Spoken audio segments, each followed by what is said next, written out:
Hello student, आज हम देखने वाले हैं 10th क्लास चैप्टर नंबर 11 ज्यामितीय आकृतियों में समरूपता।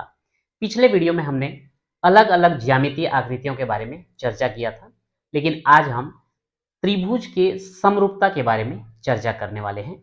मैं हूं प्रभात पटेल, स्वागत है आपका आपके अपने चैनल PN पटेल क्लासेस पर। तो आइए देखते हैं त्रिभुजों में समरूपता। त्रिभुजों में समरूपता को समझने के लिए जो है कुछ एग्जाम्पल हम लेते हैं, जिसके आधार पर निष्कर्ष लेकर के हम उसको स्पष्ट करेंगे। मान लेते हैं आपको जो है एक त्रिभुज दिया गया है। ये त्रिभुज है ABC, ठीक। और यहीं पर एक और दूसरा त्रिभुज दिया गया है DEF, ठीक। इसके बाद एक और त्रिभुज लेते हैं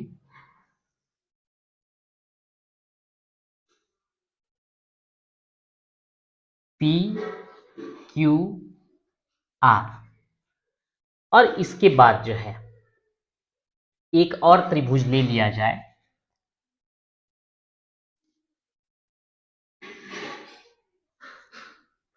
XYZ। यहां पर हमने 4 त्रिभुज लिया है, त्रिभुज नंबर 1, 2, 3 और यहां पर 4। ये चारों त्रिभुज को अगर हम देखें तो चारों में जो है एक कॉमन प्रॉपर्टी है, उसमें एक निश्चित गुण है। जैसे इस त्रिभुज में अगर हम लें तो 3 शीर्ष हैं, 3 भुजा हैं और 3 कोण है। साथ ही साथ अगर यहां पर तीनों कोणों का योग किया जाए तो 180 अंश प्राप्त होगा। सेम यही गुण जो है त्रिभुज नंबर 2, त्रिभुज नंबर 3 और त्रिभुज नंबर 4 में भी हमको प्राप्त होगा।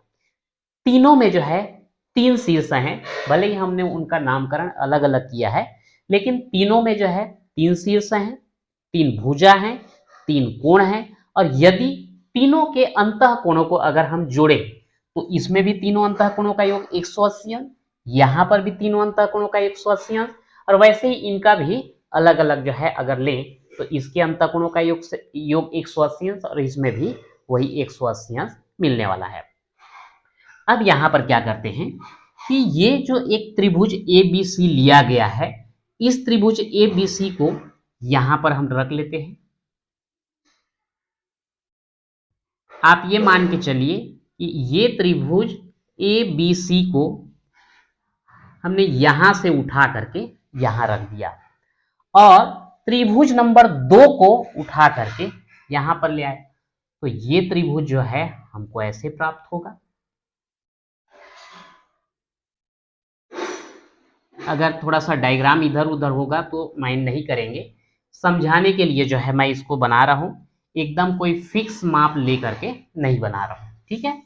तो यहां पर त्रिभुज ABC ये जो है अंदर की ओर छुप जाएगा और DEF जो है बाहर तक जो है कवर किया रहेगा।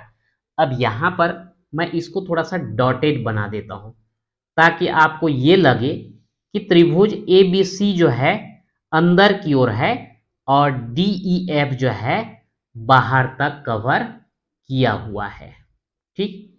डॉटेड करने का वही मतलब है।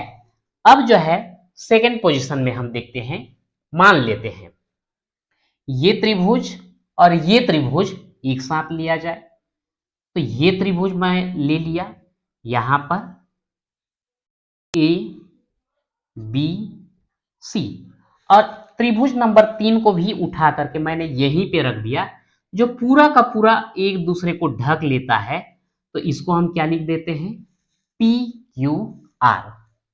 अब यहां पर देखिए इसमें त्रिभुज ABC जो है पूरा अंदर की ओर दबा हुआ है और DEF जो है बाहर तक कवर किया हुआ है। दूसरे कंडीशन में क्या है कि ये त्रिभुज ABC और त्रिभुज PQR बिल्कुल एक दूसरे को पूरा का पूरा ढक रहे हैं। अब एक तीसरा कंडीशन लेते हैं, त्रिभुज ABC ले लिया जाए ए बी सी, और ये त्रिभुज जो है एक्स वाई जेड को लिया जाए, एक्स वाई जेड। अब यहां पे हमको तीन अलग अलग जो है स्थिति प्राप्त हो रही है। पहले में अगर देखा जाए तो ये ए बी सी अंदर जो है पूरा ढक गया, यहां पर ए बी सी जो है बाहर तक फैला हुआ है, और यहां पर ए बी सी और पी क्यू आर दोनों ठीक एक दूसरे को जो है बराबर ढक रहे हैं। अब यहां पर हमको निष्कर्ष क्या मिलने वाला है, इसमें ये त्रिभुज एबीसी और त्रिभुज डीईएफ तीनों में जो है वही कॉमन गुण है। त्रिभुज एबीसी में भी तीन भुजा, तीन कोण और तीनों अंतः कोणों का योग 180 अंश, और यहां पर त्रिभुज डीईएफ को भी अगर लेंगे, तीन भुजा, तीन कोण और तीनों कोणों का योग जो है 180 अंश। यहां पर जो है ये दोनों के गुण जो है एक दूसरे पर पूरा पूरा मिलते हैं। साथ में अगर देखा जाए तो यहां पे दोनों का जो आकृति है, आकृति यानी कि शेप की बात कर रहा हूं, ध्यान देंगे, आकृति यानी कि शेप की बात हो रही है, तो दोनों का आकृति देखने पर जो है एक जैसे दिखाई दे रहे हैं। ये लगता है कि ए बी के तुलना में डी ई बड़ा है, ए सी के तुलना में डी एफ बड़ा है, और बी सी के तुलना में ई एफ बड़ा है, लेकिन इनमें एक निश्चित मात्रा में जो है वृद्धि हुआ है। मतलब ए बी और डी ई के बीच में जो है कोई एक निश्चित अनुपात है। तो इस कंडीशन में अगर देखें कि यहां पर जो है आकृति यानी कि शेप जो है हमको एक जैसे दिखाई दे रहे हैं। सेकंड में चलते हैं, यहां पर जो है त्रिभुज ए बी सी और त्रिभुज पी क्यू आर बिल्कुल एक दूसरे को जो है पूरी तरीके से ढक रहे हैं। एग्जाम्पल के तौर पे ये दोनों हाथ मैं लेता हूं, अगर इस हथेली को इस हथेली के ऊपर ऐसा ढक देता हूं, तो इस कंडीशन में जो है मेरे हथेली का ये वाला पोर्शन जो है दिखाई देगा, ये वाला जो है दिखाई नहीं देता। अगर इसको मैं पलट दूं ऐसा, तो यहां पर भी वही कंडीशन बनेगा, ये पोर्शन दिखता है, इधर वाला पोर्शन दिखाई नहीं देता। यानी कि ठीक एक दूसरे को पूरा का पूरा ढक लेते हैं। और साथ में यहां पर एबीसी में भी तीन भुजा, तीन कोण और तीनों कोणों का योग 180 अंश, पी क्यू आर में भी तीन भुजा, तीन कोण और तीनों कोणों का योग 180 अंश। लेकिन यहां पर तो हमको शेप जो है एक जैसे दिख रहा था, लेकिन यहां पर जो है शेप और साइज, शेप बोलने से आकृति है, आकृति या डिजाइन बोल सकते हो, और साइज बोलने से जो है आकार, ये दोनों चीज जो है एक जैसे हैं। और साथ में जब पूरा पूरा एक दूसरे को ढक रहे हैं, तो भुजा ए बी और भुजा ए पी क्यू दोनों की लंबाई बराबर, भुजा बी सी और भुजा क्यू आर दोनों की लंबाई बराबर, भुजा ए सी और भुजा पी आर की लंबाई भी बराबर। साथ में कोण ए और कोण पी बराबर होंगे, कोण बी और कोण क्यू बराबर होंगे, कोण सी और कोण आर भी बराबर होंगे। अगर हम ये तीसरे वाली स्थिति में देखते हैं, तो यहां पर क्या होगा कि त्रिभुज ए बी सी और त्रिभुज एक्स वाई जेड, यहां पर भी त्रिभुज ए बी सी में तीन भुजाएं हैं, तीन कोण हैं, और तीनों अंतः कोणों का योग 180 अंश है। और त्रिभुज एक्स वाई जेड भी लिया जाए तो यहां पर भी तीन भुजा, तीन कोण और तीनों अंतः कोणों का योग 180 अंश होगा। अंतर केवल इतना है कि यहां पर एक्स वाई जेड का साइज बड़ा है, सॉरी ए बी सी का साइज बड़ा है और त्रिभुज एक्स वाई जेड का साइज छोटा है। इससे जस्ट अपोजिट, यहां पर त्रिभुज ए बी सी का साइज छोटा था, यहां पर त्रिभुज ए बी सी का साइज बड़ा है। बाकी जो कंडीशन यहां पे अप्लाई होता है दोनों का आकृति यानी कि शेप जो है एक जैसे दिखाई देते हैं, यहां पर भी शेप जो है एक जैसे हैं।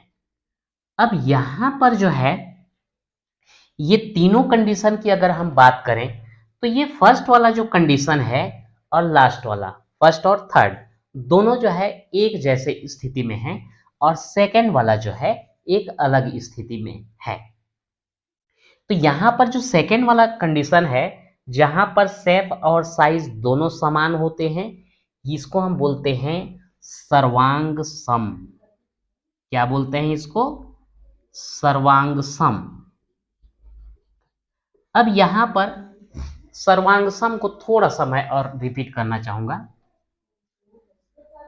सर्वांग सम, यहां पे तीन वर्ड हमको दिखाई देते हैं। एक होता है सर्व, दूसरा होता है अंग, और तीसरा होता है सम। अब यहां पर जो है ये गणित का भाषा तो नहीं है, मैं अपने तरीके से इसको जो है डिफाइन करने का प्रयास कर रहा हूं। तो यहां पर सर्व मतलब क्या है? सब। अंग मतलब त्रिभुज में कौन कौन से अंग होते हैं? दो अंग पाए जाते हैं, एक होता है भुजा और दूसरा होता है कोण, और सम मतलब होता है बराबर। तो अगर दो ऐसे त्रिभुज लिए जाएं जो एक दूसरे के कैसे हैं? सर्वांग सम है। जैसे मैं दो त्रिभुज यहां पर लेके बता देता हूं। जैसे यहां पर हमने लिया था त्रिभुज ए बी सी और त्रिभुज पी क्यू आर।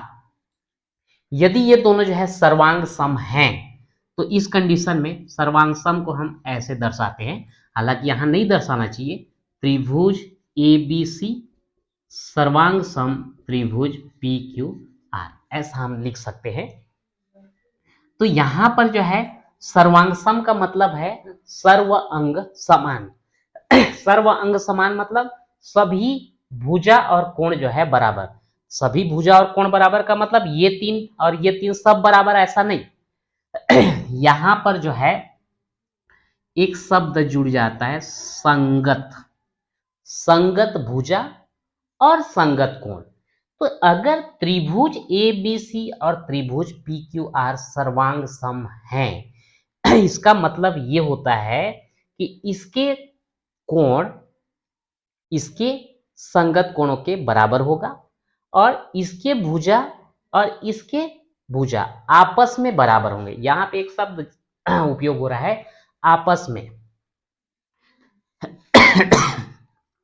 यहां पर भुजा ए बी, यहां पर भुजा पी क्यू, यदि इन दोनों की लंबाई बराबर है, भुजा बी सी और भुजा क्यू आर ये दोनों की लंबाई बराबर है, भुजा ए सी और भुजा पी आर ये दोनों की लंबाई आपस में बराबर है। साथ में कोण ए कोण पी बराबर है, कोण बी कोण क्यू बराबर है, कोण सी और कोण आर बराबर है। तो उस कंडीशन में ये दोनों त्रिभुज क्या कहलाते हैं? सर्वांग सम कहलाते हैं। और सर्वांग सम की स्थिति में एक त्रिभुज दूसरे त्रिभुज को पूरा का पूरा ठीक ढंग से जो है पूरा का पूरा जो है वो ढकेगा।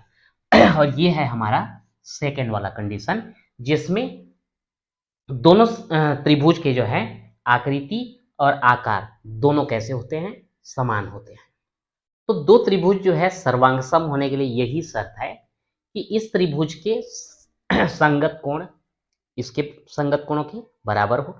संगत मतलब यहां पर वही थोड़ा सा समझने में दिक्कत हो रहा है कि यदि ये कोण और ये कोण बराबर है तो ये दोनों संगत कोण कहलाएंगे।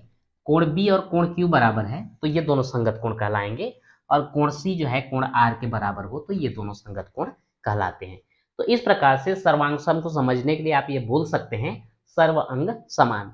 और अंग बोलने से त्रिभुज में दो अंग पाए जाते हैं आपके, एक होता है कोण और एक होता है भुजा। अब वापस हम लोग आते हैं कंडीशन नंबर 1 और 3 में।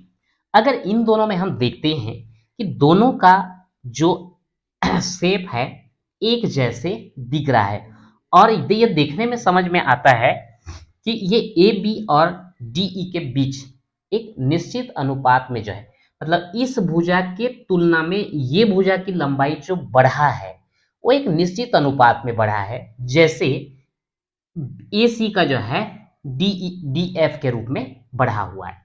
तो कुल मिलाकर के हम ये बोल सकते हैं कि समरूप कौन सा होगा, दो ऐसे त्रिभुज जिनमें ये दोनों त्रिभुज के संगत भुजाओं में एक निश्चित अनुपात हो, साथ में संगत कोण जो है आपस में बराबर हो।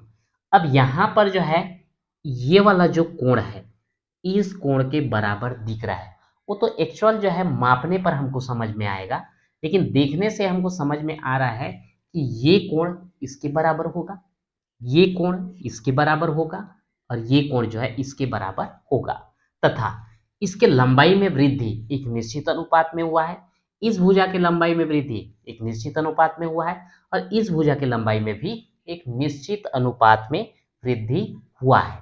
तो इसके हिसाब से जो है समरूप त्रिभुज का जो परिभाषा बनता है वो मैं यहां पर लिख रहा हूं, दो त्रिभुज समरूप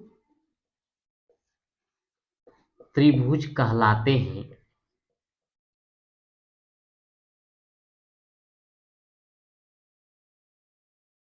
यदि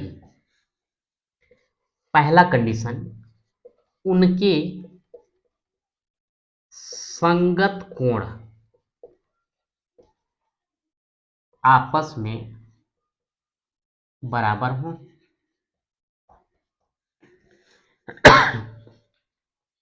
इस कंडीशन में अगर लिया जाए तो कोण ए बराबर कोण डी हो, कोण बी बराबर कोण ई हो और कोण सी बराबर कोण एफ हो। दूसरा कंडीशन होता है संगत भुजाएं आनुपातिक हो।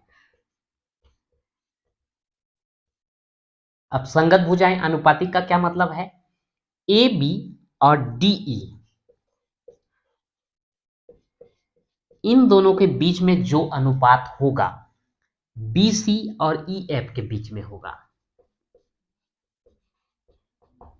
वैसे ही ए सी और डी एफ के बीच में होगा। ये दोनों कंडीशन जहां पे अप्लाई होता है उस कंडीशन में दोनों त्रिभुज जो है क्या कहलाते हैं, समरूप त्रिभुज कहलाते हैं। और इस कंडीशन में आपका त्रिभुज ए बी सी और समरूप कहलाएगा त्रिभुज डी ई एफ। यहां पर ये जो चिन्ह लिया गया है ये जो है आपका समरूप को प्रदर्शित करता है। अब यहां पर जो है ये जो संगत भुजाओं के बीच में जो एक निश्चित अनुपात होता है इसी को हम लोग बोलते हैं स्केल गुणक। ये स्केल गुणक क्या होता है थोड़ा सा डिटेल में हम और चर्चा करेंगे। स्केल गुणक जो है दो समरूप आकृतियों के माप में विशेष अनुपात होता है जिसे स्केल गुणक कहते हैं। जैसे आप लोग जो है जब कोई ग्राफ बनाते हो, ग्राफ बनाते समय जो है हम दो अक्षों का चयन करते हैं, एक होता है एक्स अक्ष और एक होता है वाई अक्ष। यहां पर आंकड़ों को दर्शाने के लिए आपके पास मान लो 0 से लेकर के 50 तक का आंकड़ा है तो आप इतने में ही 0 से लेकर के 50 तक को दर्शा देते हैं, लेकिन यहीं पर 0 से अगर 500 तक है तब भी हम 0 से 500 को भी इतने ही दूरी में हम दर्शा देते हैं। और उसके लिए हम क्या उपयोग करते हैं, पैमाना। यहां पर जो ग्राफ बना रहता है एक एक सेंटीमीटर के अंतराल में, तो ये जो है आपका 1 सेंटीमीटर कितने परिमाण को प्रदर्शित कर रहा है वो आपका पैमाना कहलाता है। और उसी पैमाने के हिसाब से जो है आप ग्राफ को जो है प्लॉट करते हैं। अगर आप देखते हैं कि कहीं पर जो है नक्शा बना हुआ है, मैप बना हुआ है, आप देखते हैं कि एक जिला का नक्शा भी उतने ही बड़े साइज में आ जाता है, एक राज्य का भी उतने ही बड़े में आ जाता है, एक देश का भी उतने ही बड़े में आ जाता है, और पूरा विश्व का नक्शा भी उतने ही स्थान में जो है दर्शाया जा सकता है। और इसके लिए हम किसका इस्तेमाल करते हैं? स्केल गुणक का इस्तेमाल करते हैं। तो स्केल गुणक में जो है दो समरूप आकृतियों के माप में एक विशेष अनुपात होता है, वही स्केल गुणक है। तो इसके हिसाब से जो है हम 2-3 अलग अलग कंडीशन देख लेते हैं। मान लो जो है आपको एक रेखाखंड दिया गया है AB, और आपको खींचना है रेखाखंड कौन सा? PQ। इस कंडीशन में हम देखते हैं कि PQ बराबर लिख दिए x इंटू AB, जहां पर x हमारा क्या है? स्केल गुणक है। अब यहां पर PQ AB को हम इधर ले आते हैं, तो PQ बटे AB हो जाएगा बराबर x। अब यहां से हमको समझ तो आ रहा है कि PQ कैसा है? बड़ा है। तो चूंकि PQ बड़ा है AB से, मतलब इसका अंश बड़ा है, हर कैसा है? छोटा है। तो एक बड़ी संख्या को छोटी संख्या से अगर आप भाग दोगे तो एक से हमको बड़ा प्राप्त होगा। इसीलिए मैंने लिखा PQ बड़ा है AB से, तो इसलिए x बड़ा होगा 1 से। मतलब अगर हम किसी का आकृति जो है बढ़ाना चाहते हैं तो स्केल गुणक जो है 1 से कैसा होगा? बड़ा होगा। सेकेंड कंडीशन देखते हैं। अगर एक रेखाखंड AB दिया गया है और इसके साइज को हमको छोटा करके क्या बनाना है? PQ बनाना है। सेम लिखना पड़ेगा, PQ बराबर x इंटू AB। अब यहां पर भी हम लिख सकते हैं PQ बटे AB बराबर क्या? x। यहां पर जो है आपका AB बड़ा है और PQ कैसा है? छोटा है। तो यहां पर लिख देंगे PQ छोटा है AB से, मतलब अंश छोटा है, हर बड़ा है। जब अंश छोटा है, हर बड़ा है, तो छोटी संख्या को बड़ी संख्या से भाग देंगे तो वो जो है 1 से कम प्राप्त होगा। यानी कि वस्तु की आकृति को छोटा करना चाहते हैं तो स्केल गुणक जो है 1 से कैसा होगा? छोटा होगा। तीसरा कंडीशन लेते हैं। एक रेखाखंड दिया गया है AB, दूसरा रेखाखंड खींचना है आपको PQ जो इसी के बराबर हो। तो इस कंडीशन में हम लिख देंगे PQ बराबर x इंटू AB। तो ये PQ बटे AB बराबर x। चूंकि दोनों की लंबाई बराबर है, ये दोनों आपस में कट जाएंगे, तो x बराबर कितना आएगा? 1 आएगा। तो इसके आधार पर हम ये बोल सकते हैं कि स्केल गुणक के आधार पर आप ये पता कर सकते हैं कि वस्तु का साइज जो बना रहे हैं पहले से बड़ा बनेगा या छोटा बनेगा। अगर बड़ा बना रहे हैं तो स्केल गुणक 1 से अधिक होगा, छोटा बना रहे हैं स्केल गुणक 1 से कम होगा, बराबर आकृति का बना रहे हैं तो स्केल गुणक जो है 1 के बराबर होगा। तो इस प्रकार से आज के वीडियो में हमने देखा कि सर्वांगसम त्रिभुज होते क्या हैं, समरूप त्रिभुज क्या होते हैं, समरूप त्रिभुज बनाते समय या कोई भी आकृति में परिवर्तन करते समय स्केल गुणक क्या होता है, ये भी हमने समझा।